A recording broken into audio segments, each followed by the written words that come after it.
차트를 통해서 이번 주 시장 정리하고 다음 주 시장 전망까지 해보시죠. 차트로 보는 증시 증권부 지수희 기자와 함께 하겠습니다. 자, 지 기자, 오늘 하루 또 네. 얘기를 하려니까 또 한숨부터 나오는 상황입니다. 일단 뭐 이번 주 보면은 최고치를 경신하더니 오늘은 또 하락 마감을 지었는데 델타 변이가 시장에까지 좀 영향을 크게 미친 하루였습니다. 네, 맞습니다. 이번 주 삼성전자가 실적을 발표를 하면서 실적 시즌에 대한 기대감으로 코스피가 3,300을 넘어서서 예. 사상 최고치를 기록을 하기도 했었는데요.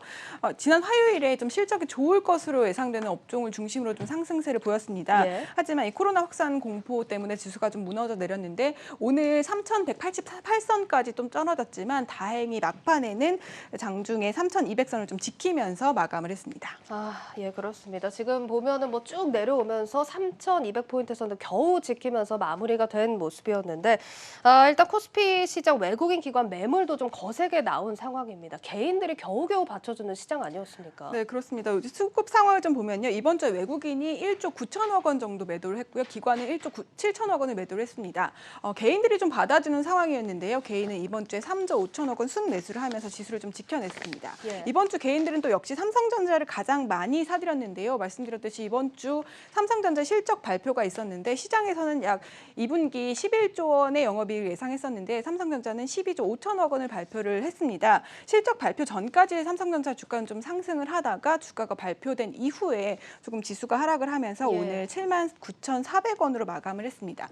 또 현대차와 기아의 경우에도 2분기에 좀 최대 실적을 내놓을 것으로 전망이 되면서 개인들이 많이 산 종목의 이름을 올렸고요. 하지만 주가는 이번 주 내내 약세를 보였습니다. 개인들이 저가 매수세가 유입이 된 것으로 분석이 되고 있습니다. 예, 그렇습니다. 확실히 개인들은 시장을 받쳐주듯 대형주 이렇게 좀 조정이 나올 때 매수 기회로 삼는 모습을 많이 보여주고 있고요. 앞서서 이제 기관이나 외국인들이 산 종목들도 보면 뭐 실적 기대를 받는 종목들이 좀 많이 분포해 있었던 것 같습니다. 네, 기관이 산 종목 중에서요. 삼성전기가 좀 꼽히는데요. 예. 2분기 기대치를 시장의 기대치를 좀 상회하는 실적이 나올 것이라는 리포트가 이번 주에 나왔습니다. 이 델타 변이 바이러스 확산 때문에 말레이시아가 봉쇄를 7월 말까지 연장하기로 했는데 휴대폰 부품 중에 하나인 MLCC 업체의 생산 차질이 불가피하게 되면서 예. 삼성전기가 반사 이익을 받을 것으로 예상이 됐습니다. 그 외 최근 기관들이 네이버를 좀 많이 사들이고 있는데요. 이번 주에도 많이 사들였고요. 외국인은 LG화학과 카카오 또 SKIET를 많이 사들였습니다. 예, 또 눈에 띄는 게 SKIET 같은 경우는 대규모 투자 소식이 나오면서 오늘 같은 장에서도 상승했다는 점 좀 눈에 띄는 포인트로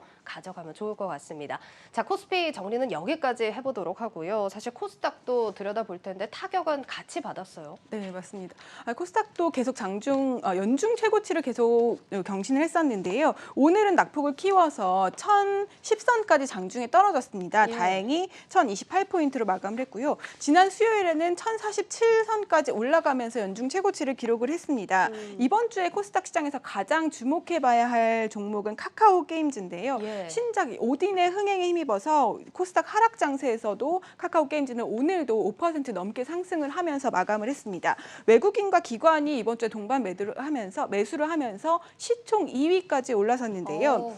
네, 지난 8일입니다. 2위였던 셀트리온 제약의 시총이 6조 원 밑으로 떨어졌고 카카오 게임즈가 소폭 상승을 하면서 예. 8일에 좀 그 시총 순위가 바뀌었고요. 오늘 6조 원을 넘기면서 카카오 게임즈가 시총 2위 자리를 굳건히 지켰습니다. 그렇습니다. 저도 오늘 놀란 게 이 오딘이 얼마나 재밌길래 이렇게 시총 자리까지 바뀔 만큼 이렇게 영향을 줬을까 하는 생각이 드는 하루였습니다. 자, 일단 카카오 게임즈 무서운 상승세를 보여주고 있는 만큼 앞으로의 행보 조금 더 지켜보시면 좋을 것 같습니다.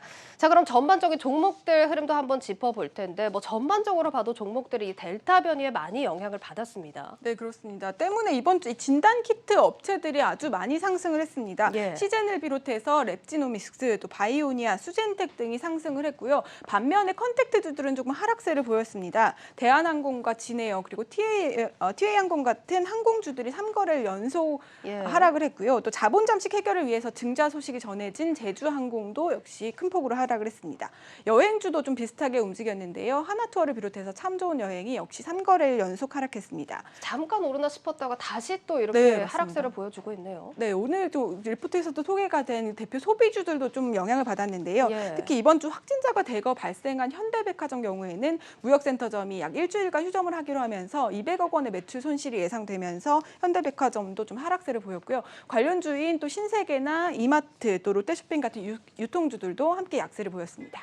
예, 자 일단 이번 주 정신없이 코로나 때문에 어떻게 저떻게 마감을 하긴 했습니다만 이제 4단계 적용도 또 다음 주부터 되다 보니까 다음 주에도 사실 영향이 없을 거다라고 말하기는 힘든 상황이거든요. 맞습니다. 때문에 다음 주에는 또 역시 코로나 그 확진자 수가 얼마나 늘어날지를 좀 확인을 해 보셔야 되겠는데요. 예. 지난 6일에 코로나 확진자 수가 1,000명을 넘어섰습니다. 오늘 1,316명을 기록을 했고 7월 말에는 2,000명을 넘어설 것으로 예상이 됩니다. 어제 예. 정은경 질병관리청장이 발표한 내용인데요.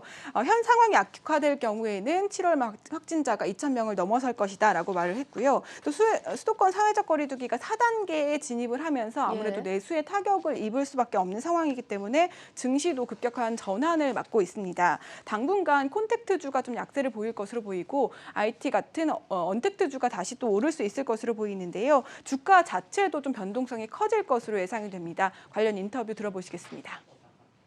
컨택트로의 전환을 기대로 컨택트 관련주들이 좀 많이 올랐었지만 당분간 그런 컨택트 관련주들의 조정이 좀 불가피하기 때문이라도 시장은 좀 조정 국면으로 보는 게 좀 맞을 것 같아요. 일단 델타 변이 바이러스의 확산 속도를 지켜봐야 될 거고 아직은 저가 매수 얘기할 수 있는 상황은 아니죠. 신고가를 경신한 상태에서 차익 실현 욕구가 커진 상태였고 당분간 그런 좀 박스권 흐름은 좀 같이 봐야 될 것 같아요. 사실 이게 진짜 무서운 상황이라는 점이 저희가 불과 몇 주 전만 해도 경기 회복 기대가 나오면서 테이퍼링을 우려하던 상황이었는데 지금은 다시 이렇게 코로나 팬데믹이 증시를 덮치면서 다시 또 회귀를 한 모습입니다. 사실 아까 타격 업종들도 살펴봤지만 지금 뭐 살아날 듯하던 경기가 다시 주춤할 수밖에 없겠죠. 네, 아무래도 다음 주부터 좀 저녁 약속도 취소하신 분들이 많이 계실 텐데요. 예, 때문에 우리나라 내수도 위축이 될 수밖에 없고요. 델타 변이 때문에 미국에서 이미 좀 영향을 먼저 받았습니다. 이번 주에 발표된 미국 ISM 제조업 구매자 관리자 지수를 보시겠는데요. 2월 이후에 계속 좀 지속적인 오름세를 보였는데 지난달은 좀 60.1로 다시 좀 떨어지는 모습이네요. 네, 전달보다 좀 떨어졌습니다. 코로나가 좀 잡히는 것처럼 보이면서 사람들이 밖에 나와서 활동을 하게 된 만큼 이 서비스 업종의 전기가 좀 좋아지고 있었는데요. 이 덕에 코스피가 이 영향을 받아서 이번 주 수요일에 좀 약세를 보인 것도 예. 이 서비스업 지수가 조금 나빠진 것에 영향을 받았습니다. 실제로 이제 미국 상무장관이 소매 서비스업 일부 업종들 사이에서는 이 일자리가 코로나 이전으로 영영 돌아갈 수 없을 거다 이런 발언도 좀 나온 상황입니다. 자 일단 소매 여기까지 좀 살펴보고요.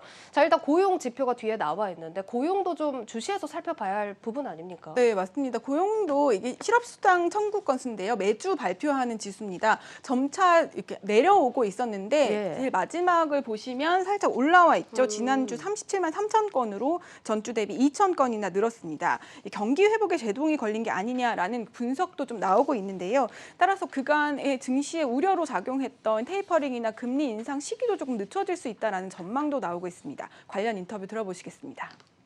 미국의 ISM 서비스업 지수 같은 게 확 꺾였어요. 아무래도 그런 코로나 영향이 있지 않겠냐. 코로나가 우리나라로만 얘기한다 그러면은 그동안에 겪었던 것보다 제일 심각한 것 같아요. 경기에 영향을 당연히 주겠죠. 특히 이제 우리나라 같은 경우도 이제 그런 리오픈 주식들 이런 것들이 좀 많이 빠지고 이게 이제 나중에 전체적인 이제 경제 정책에도 좀 영향을 미칠 것 같아요. 금리를 하느니 뭐 인상한다 막 이렇게 나왔었잖아요. 그만큼 이제 경기에 대한 자신감이 있었던 건데 근데 이런 현상이 계속되면 사실 금리 인상 못 해요. 그러니까 그런 것까지 시장이 감안을 하는 거죠 지금. 예, 불과 몇 주 만에 상황이 정말 완전히 바뀌었습니다. 당분간은 뭐 코로나 확진자 추이를 국내외 할 것 없이 좀 꼼꼼하게 살펴보실 필요가 있을 것 같습니다. 자, 이런 와중에 글로벌 국가들은 실적 시즌이거든요. 좀 네. 주목해서 볼 포인트가 있을까요? 네, 다음 주 우리나라는 좀 실적 발표를 쉬어가는데요. 미국은 예. 계속 이어집니다. 주 초에는 좀 금융권을 시작으로 어닝 시즌이 계속 이어지는데요. 셋째 주 그 금융권들을 이어서 예. IT 주들의 실적 발표가 이어져 있고 또 그 이후에는 기술주들의 실적도 발표가 예정되어 있습니다. 예. 주목할 것은 최근 2분기 피크 아웃설에 대해서 좀 더 확인할 수 있는 발언들이 나오는지 여부인데요. 예. 최근 2분기를 정점으로 좀 실적이 꺾일 수 있다라는 전망이 나오고 있는데 이번 실적 발표를 통해서 좀 그 윤곽이 나올 것으로 보입니다. 역시 관련 인터뷰 들어보시겠습니다.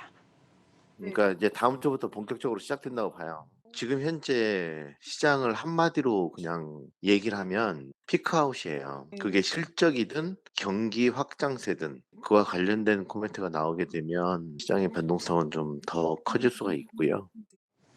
예, 코로나 확산세 이외에도 지금 실적 피크 아웃에 대한 우려까지 깔린 시작입니다. 자, 일단 다음 주에는 실적 좀 주목해서 살펴봐야 할 것 같고 더 살펴봐야 될 일정이 있을까요? 네, 다음 주도 이 미국과 중국의 주요 경제 지표들이 발표가 됩니다. 소비자 물가지수, 생산자 물가지수 같은 것들이 발표가 되는데요. 사실 인플레이션이 우려되는 상황에서는 매우 중요한 지표들이지만 코로나가 덮친 상황에서는 조금 중요도가 좀 떨어지기는 합니다.